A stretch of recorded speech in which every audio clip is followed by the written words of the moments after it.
Domače ljubitelje nogometa je v čakanju na tekme Lige prvakov zaposlil derbi med Mariborom in Olimpijo. V Ljudskem vrtu je blestel Sebastijan Cimerotič, ki je k zmagi Ljubljančanov prispeval velik delež.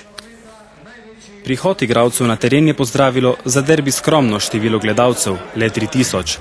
Je že tako, da obisk ponavadi sovpada z uvrstitvijo moštev na lestvici. Kljub temu je obračun med večnima tekmecema še zmeraj največji slovenski derbi, ki se ga je tokrat ogledal tudi selektor Oblak. Prvi polčas je minil v jalovi premoči Mariborčanov, veliko konkretnejši pa so bili gostje, ki so povedli že v 8. minuti. Cimerotič je preigral celotno domačo obrambo ter nato ukanil še Murka. Olimpijin napadalec je priložnost za povišanje vodstva zapravil v 23. in 26. minuti. S Pavlovićem sta se poigrala pred mariborskim golom, a je zadetka preprečil Murko.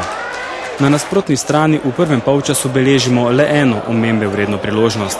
Z glavo je bil nenatančen Šlaj. V nadaljevanju se je Olimpija zadovoljna z rezultatom osredotočila zgolj na obrambne naloge, a kljub temu v 51. minuti povišala vodstvo. Poklon Pitamica je izkoristil Pavlović.